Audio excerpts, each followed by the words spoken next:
یہ جو اتنی عیاشیاں ہو رہی ہیں اپنی عیاشیوں کو کم کرو، اور یہ جو 1300 سی سی گاڑی جو ہے وہ سارے بیوروکریٹ کو دیں، اور اپنے وزراؤں کو بھی 1300-1500 سی سی اوپر سے گاڑی نہ دیں۔ آپ اپنے خرچے کم کر سکتے ہیں، اس سے کم آپ کو 3-3.5 ارب روپے کا فائدہ ہوگا، اور یہ جو 2 ارب روپے ہیں، 1.5 ارب روپے ہیں، یہ آپ بیوروکریٹ استعمال کرتے رہیں۔ اربوں روپے کی پیٹرول یہ استعمال کرتے ہیں، آپ اس میں بھی کمی لے کے آئیں۔ اگر ایک 22 گریڈ کا افسر 10 لاکھ روپے اس کا خرچہ ہے، اس کا تیل کا خرچہ جو ہے وہ 2-2.5 لاکھ روپے ہے، بھائی کم کرو اس کو، آپ اربوں روپے اس میں بچا سکتے ہو۔ تو یہ سارے فنڈ جو ہیں اگر آپ کم کرنا چاہیں تو آپ عدلیہ کو نکال سکتے ہو، اس سے کیا ہوگا کہ عوام کو ریلیف ملے گا۔ جب 6 مہینوں میں سارے وہی انگریز کا سسٹم چلا رہا ہے، اس میں ہم خوش ہیں، اپنے آپ کے لیے ہم 2 منٹ میں جو ہے وہ آرٹیکل لے کے آتے ہیں۔ جب ہم نے دیکھا ہے کہ سپریم کورٹ کے فیصلے کے سامنے جو حکومت نے بند باندھا ہے، جو 13 رکنی فل کورٹ بینچ میں 8-5 کی اکثریت سے جو مخصوص نشستیں ہیں جو سپریم کورٹ نے فیصلہ کیا کہ یہ تحریک انصاف کی بنتی ہیں، ان کے فیصلے کے سامنے سمپل اکثریت سے، سمپل میجارٹی اس ٹائم پہ ان کے پاس ہے، 2/3 اکثریت ہے بھی نہیں، سپریم کورٹ کے فیصلے کے سامنے بند باندھا گیا، اور الیکشن 2017 ایکٹ کے تحت جو ہے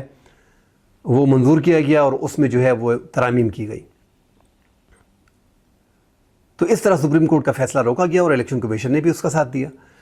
تو جس انداز میں یہ ہمارے حکمران، ہماری اسٹیبلشمنٹ عدلیہ کو استعمال کرتی ہے، عدلیہ اسی طرف استعمال ہوتے ہیں۔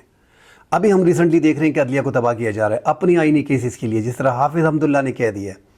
کہ 158-200 کیسز کے لیے آپ وفاقی آئینی عدالت بنا رہے ہو، اس پہ اربوں روپے کا خرچہ ہوگا، اس کے لیے سسٹم دوبارہ سے بنے گا، اس کے ججز خود طریقے سے اپنی سیاسی جج اس میں لگا رہے ہو۔ جب آپ ایک جج کو سیاسی طور پہ اس کا انٹرویو کریں گے، آج آپ کی حکومت ہے، کل عمران کی حکومت ہوگی، کل پیپلز پارٹی کی گورنمنٹ ہوگی، اگر ججز کے پاس گورنمنٹ کے پاس 3 رکنی پینل جائے گا تو ججز آپس میں کمپٹیشن کریں گے، کیونکہ سینیارٹی کا ٹائم تو ختم ہو گیا، سینیارٹی کی بیس پہ تو بھی نہیں ہونا۔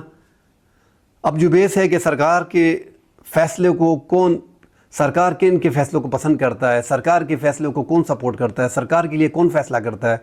ان ججز کو لیا جائے گا پینل میں کہ ہاں یار یہ فلاں جج نے میرے خلاف فیصلہ دیا تھا۔ یہ کیسے پاسبل ہے کہ ایک پارٹی کا اس ٹائم پہ اگر شہباز شریف وزیر اعظم ہے تو وہ کس سے مشورہ کرے گا؟ مریم نواز چیف منسٹر پنجاب ہے، جس پہ اس ٹائم پہ نواز شریف کی بیٹی ہونے کے باعث پورے وفاق میں اس کی چلتی ہے۔ نواز شریف سے بیٹھ کے پوچھا جائے گا، نواز شریف اسے انسٹرکشن دیں گے، فلاں جج نے میرے خلاف فیصلہ دیا، فلاں جج ہماری پارٹی کے خلاف ہے، اس لیے فلاں جج کو لے لو، تو یہ جج سیاسی بن جائیں گے۔ 175A کی جو خوبصورتی تھی اس کا زبردست طریقہ کار تھا کہ جو موسٹ سینئر جج ہے، آرٹیکل 175A کے تحت صدر مملکت چیف جسٹس کے جانے کے بعد اعلان کر دیتا ہے کہ جو موسٹ سینئر جج ہے اس کو لگا دیا جاتا ہے۔ یہاں پہ موسٹ سینئر جج اس ٹائم پہ منصور علی شاہ صاحب ہیں، اس کو ہٹایا جا رہا ہے۔ جو مولانا فضل الرحمان صاحب بارگیننگ کی پوزیشن میں آ گئے ہیں، اس مدعے پہ آتے ہیں۔ مولانا فضل الرحمان صاحب حکومت کی تقریباً تمام شرائط، تمام جو مسودے ہیں ان کے، ہر کوئی کہہ رہا ہے کہ میرا اپنا مسودہ ہے، آپ مسودوں کو چھوڑیں، آپ دیکھیں گے اتفاق کتنا ہو گیا ہے، مور دین 90-95% اتفاق ہو گیا ہے۔ اتفاق کس چیز پہ ہو گیا ہے کہ ہاں وفاقی آئینی عدالت یا بینچ ہونا چاہیے، کہ ہاں ججز کو جو ہے اس کا انٹرویو 3 رکنی پینل جانا چاہیے۔ تو جب اتنا اتفاق ہو گیا ہے تو باقی حکومت کے لیے بڑا آسان ہو گیا ہے۔ اب مولانا فضل الرحمان صاحب بارگین کر رہے تھے، یا یہ حکومت، اب زیادہ افواہ یہ آ رہی ہے کہ مولانا صاحب کو پہلے سے ہی کور کر لیا گیا تھا کہ آپ نہ کریں گے، اسٹیبلشمنٹ کے ذریعے سے بھی پیغامات دیے جا رہے تھے، اور جو مولانا فضل الرحمان صاحب جس انداز میں اپنے پتے کھیل رہے تھے، آخر میں یکا ان کے پاس تھا، انہوں نے کہا ٹھیک ہے، سرکار کے ساتھ ملی بھگت لگی رہی تھی۔ اسی طرح جو ابھی خیال کیا جا رہا ہے، کیونکہ مولانا فضل الرحمان صاحب سخت خلاف تھے اس کے، یکدم وہ جو ہے نرم ہو گئے ہیں، اور ابھی ان کے کہہ رہے ہیں کہ یار ہمیں تھوڑا ٹائم لگتا ہے، ہمیں تھوڑا ٹائم لگ جائے گا، اور ہم نے جو ہے ہمیں بند لفافے میں جو اتوار کو دن دیا گیا تھا، ایک سیاسی پوائنٹ سکورنگ اپنی جگہ میں، مگر یہاں پہ سارے ملک میں جو عوام مولانا فضل الرحمان صاحب کی جو پاپولیرٹی میں بھی اضافہ ہوا تھا، تو لوگ دیکھ رہے تھے کہ مولانا فضل الرحمان صاحب آئین کے محافظ ہیں، مگر یہاں پہ آج وہ جلسوں میں بھی انہوں نے کہا ہے کہ میں آئین کا محافظ ہوں، مگر یہاں پہ لگ رہا ہے کہ وہ جسٹس یحییٰ آفریدی جو 3 نمبر کے جج ہیں، اس میں کوئی شک نہیں ہے کہ بہترین جج ہیں، مگر 3 نمبر کے ہیں۔ جب 3 رکنی پینل جائے گا تو اس میں جسٹس منصور علی شاہ صاحب اور جسٹس منیب کو سائڈ پہ کر دیا جائے گا، اور جسٹس یحییٰ آفریدی کو جو مولانا فضل الرحمان صاحب کی چوائس ہیں اس کو جو ہے آگے لایا جائے گا۔ 3 مولانا صاحب کا خیال ہے، جس پہ حکومت میرے خیال میں ان سے مان گئی ہے۔ تو نئے چیف جسٹس کے لیے مضبوط ترین امیدوار جو ہیں وہ جسٹس یحییٰ آفریدی ہیں، ایسا لگ رہا ہے، کیونکہ تین پینل کا بینچ جو جائے گا سینئر ججز کا، تو حکومت کا یہاں پہ ایک ہی تھوڑا کنفلکٹ جو ہے وہ یہی ہے کہ 68 سال کی عمر ہوگی، یہاں پہ 65 سال عمر ہے، مولانا فضل الرحمان صاحب اس کے خلاف ہیں، تو اسی لیے قاضی فائز عیسیٰ کو جانا ہوگا، اور حکومت کی فرسٹ پریارٹی جو ہے وہ قاضی فائز عیسیٰ ہے، کیونکہ قاضی فائز عیسیٰ نے بن مانگے جو حکومت کے حق میں فیصلے کیے ہیں، جو فری ہٹ حکومت کو ملے تھے، جو دیے گئے ہیں کہ آپ لیں فری ہٹ، اس پہ چھکا مارے۔ اس آئینی ترامیم میں بھی ہم نے دیکھا ہے کہ ایک تو قاضی صاحب نے الیکشن ٹریبیونلز میں جو کیسز تھے، ان کے 3 MNAs جو تحریک انصاف سے چھین کے جن کی کیسز ٹریبیونلز میں جانے چاہیے تھے، وہ اٹھا کے ان کے فیصلے جو ہیں وہ مسلم لیگ نون کے حق میں کر دیے، اور جو جیتے امیدوار تھے ان کو ہروا دیا گیا ہے، اور وہ 3 قومی اسمبلی کی نشستیں مسلم لیگ نون کی جھولی میں ڈال کے آئینی ترامیم کا راستہ صاف کر دیا تھا۔ یہاں پہ جو ہے ٹریبیونل کی کیسز جو ہیں وہ مسلم لیگ نون کو دے دیے گئے۔ یہاں پہ 63A حکومت نے اشارہ کیا، اور 2 سال بعد جو ہے قاضی فائز عیسیٰ نے اپنے ہم خیال بینچ بنا کے پورا فائدہ اٹھا کے کہ جسٹس منیب بھی نہیں ہے، جسٹس منصور بھی نہیں ہے، ٹھیک ہے بس آنکھیں اور نظریں بند کر دو، کچھ سننا بھی نہیں ہے، اور ایک فیصلہ کر دیا 63A کا کہ جاؤ، حکومت کو کہا ہے کہ جاؤ اب بندے خریدنے ہیں، توڑنے ہیں، بگانے ہیں، مار پیٹ کرنا ہے، آپ کو فری ہٹ دے دی، اب کرو اس پہ۔ اب جو مولانا فضل الرحمان صاحب کے قومی اسمبلی کے 8 اور سینٹ کے 5 اگر وہ ممبران ساتھ حکومت کے ساتھ مل جاتے ہیں، تو 2 قومی اسمبلی کے ممبران، 2-3 قومی اسمبلی کے ممبران اور 1-2 سینیٹر کم پڑ جاتے ہیں جو تحریک انصاف کے توڑ دیے جائیں گے، کیونکہ قاضی فائز عیسیٰ نے 63A کی نظر ثانی منظور کر لی اور حکومت کو ایک پلیٹ میں دے دیا کہ یہ لو تحریک انصاف کے لوگ پلیٹ میں ہیں، اس کو کاٹنا ہے، اس کو ذبح کرنا ہے، کیا کرنا ہے وہ آپ کا کام ہے۔ تو ایسے میں حکومت جو ہے وہ قاضی فائز عیسیٰ کو کبھی جانے نہیں دے گی۔ اگر آپ قاضی صاحب کے پورے 1 سال کے تمام تر فیصلوں کو دیکھیں تو اسے تحریک انصاف کو زمین بوس کر دیا تھا ہر فیصلوں میں۔ اینٹی عمران خان مانے جاتے ہیں، اینٹی تحریک انصاف کے جج مانے جاتے ہیں، بڑے کھل کے سامنے آئے ہیں، کھل کے کھیل رہے ہیں، اتنا کھل کے عمر عطا بندیال اور جسٹس ثاقب نثار بھی نہیں کھیلے تھے جس طرح قاضی فائز عیسیٰ جو ہے وہ حکومت کے لیے کھیل رہے ہیں۔ تو حکومت ایسے جج کو کیسے جانے دے گی؟ اس لیے حکومت کی ہر ممکن کوشش ہے کہ قاضی صاحب کو وفاقی آئینی عدالت میں لایا جائے، اور یہ نواز شریف صاحب کی دلی خواہش ہے کہ آپ نے آخری بال تک لڑنا ہے اور قاضی فائز عیسیٰ کو وفاقی آئینی عدالت کا جج بنانا ہے۔ اگر قاضی فائز عیسیٰ بڑی مشکل بھی پیش آ جائے اور وہ جج نہ بنے، اس کے بعد اس جیسا ہمیں دوسرا بندہ چاہیے جو جسٹس امین الدین ہے، جو 5ویں نمبر کا جج ہے۔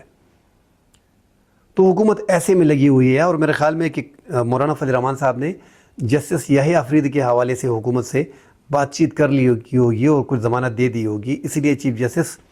کے لیے جو 3 رکنی پینل جائے گا موسٹ سینئر ججز کا،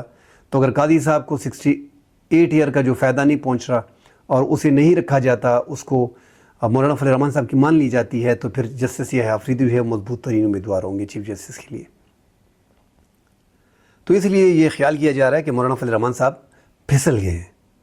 جو شروع میں اس کا سٹانس تھا وہ بڑا سخت تھا، اس نے کہا تمام آئینی ترامیم کو ہم مسترد کرتے ہیں۔ اب وہی ترامیم ہے، مسودہ سامنے آ گیا ہے، تھوڑا بہت چینج اس میں آ گیا ہے کہ ہم ٹھیک ہے جو اداروں کے سربراہان ہیں ہم اس کی توسیع نہیں چاہتے، جو ریٹائرڈ جج ہوں گے ہم اس کو نہیں چاہتے،